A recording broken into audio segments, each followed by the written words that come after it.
The episode kicks off with a cosmic threat. Powerful gamma rays from the sun hurtling toward the planets, inching closer to Earth with every passing moment. Meanwhile, we meet Armin, a skilled diving instructor, as he explores the ocean depths, capturing stunning underwater images. On his way home, he stops by a bustling market, catching up with familiar faces selling fresh fruits and vegetables. Soon after, Defin, Armin's ex-girlfriend, shows up unexpectedly. She extends an intriguing offer, asking him to join her on an expedition to the Erebus Trench. However, Armin refuses after discovering that the trip is backed by Yanelik Inc., his father's company. Daphne tries to persuade him to reconsider before parting ways. As night falls, danger looms in space. A satellite orbiting the sun is obliterated by the deadly radiation, and the gamma rays continue their unstoppable journey toward Mercury. At Incirlik Air Base in Adana, Lieutenant Hatis detects this catastrophic event and immediately alerts her commanders. By morning, Armin has a change of heart. He arrives at Defin's hotel, ready to join the mission, but is caught off guard by the presence of Defin's fiancée, causing a flicker of unease. During the briefing, Defin initially explains that the expedition is about searching for fossil fuels in the Mediterranean's Erebus Trench, a mission financed by Armin's father. However, moments later, she reveals the real reason for their journey. She has discovered Antipatheria, a lost underwater region that hasn't been seen in over a century. This revelation excites Armin. Antipatheria is home to Savalia savaglia, a rare species of black coral he has been searching for years. That night, as he arrives at the port to meet the rest of the team, including Rana and Felix, his discomfort resurfaces when he realizes Daphne's fiancé will also be part of the crew. Meanwhile, at the airbase, the tension escalates. Hatis overhears a chilling discussion among her superiors. The gamma rays are on a direct course to Earth, and time is running out before they breach the planet's atmosphere. Fearing for her loved ones, Hatis frantically calls her mother, urging her to seek shelter underground before Thursday morning. As tension rises, a young woman makes a daring escape from her home, just as two soldiers arrive to capture her. Meanwhile, aboard the expedition ship, Defin prepares for a crucial test dive before the team sets out for the Erebus Trench. She and the crew descend into the deep using their submarine, Oya, navigating the dark abyss of the ocean. Hours into their dive, an unexpected flash of light pierces through the pitch-black waters. Armin is immediately suspicious. This is the aphotic zone, a region where sunlight cannot reach. Something isn't right. Uneasy, they resurface, only to be met with an eerie silence. Their attempts to contact the ship go unanswered. Determined to uncover the truth, Armin cautiously boards the seemingly abandoned vessel.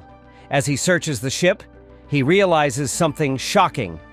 Everyone is gone. Moments later, Daphne joins him, and together they begin a frantic search for answers. Their worst fears are confirmed when they stumble upon a laptop playing a chilling video message from Daphne's fiancé. In the video, he reveals a horrifying truth. The sun's deadly gamma rays are wiping out humanity. He and the others have already left, heading toward a secret bunker on the island of Kos. With no time to waste, Armin and Daphne rush to inform Rana, Felix, and Cem about the dire situation. They quickly surface to recharge Oya, preparing for their journey to Kos. However, when they arrive, the place is eerily deserted. No signs of life, no electricity, no communication. The world as they knew it is gone. Suddenly, a massive military submarine, Yakamoz S-245, emerges from the depths.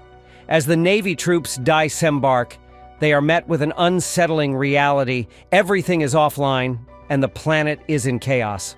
Armin wastes no time and briefs the submarine's commander, RNI, on the catastrophic solar event. He also informs them about the hidden bunker in Kos, which could be their only chance of survival.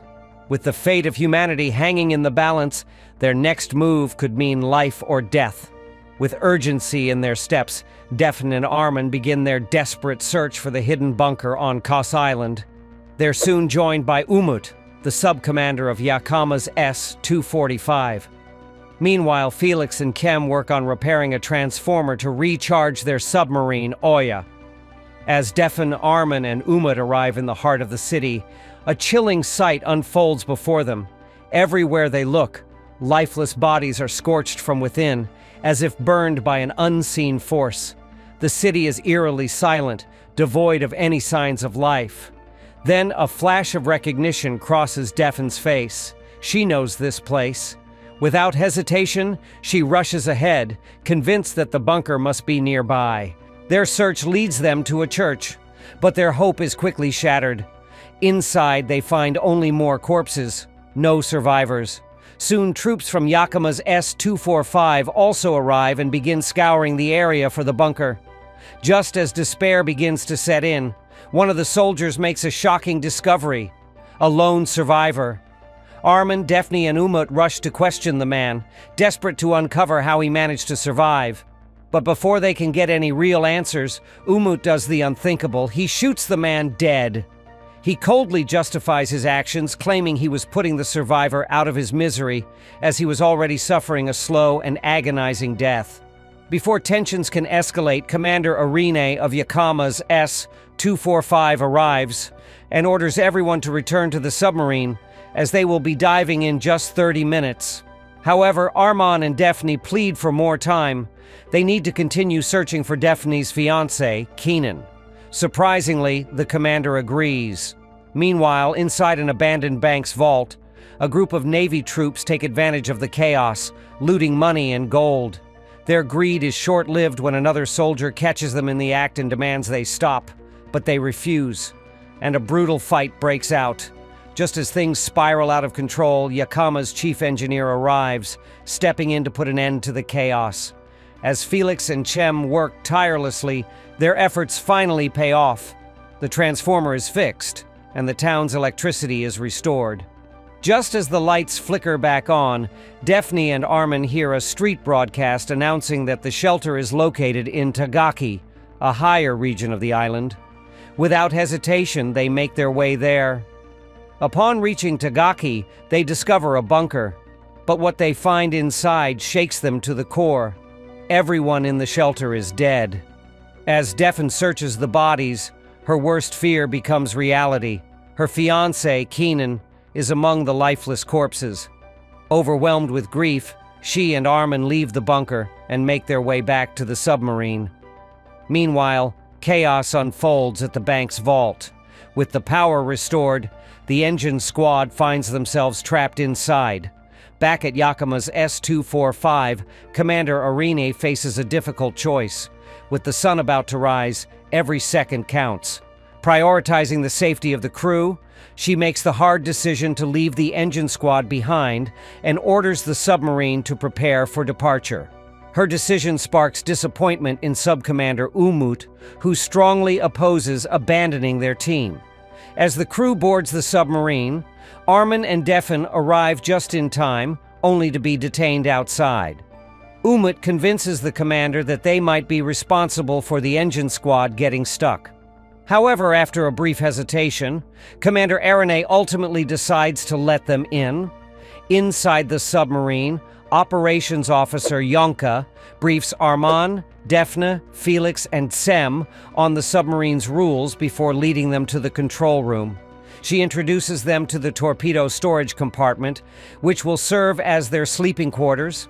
Later, Yonka assigns rooms, offering the engine room to Rana and Defn.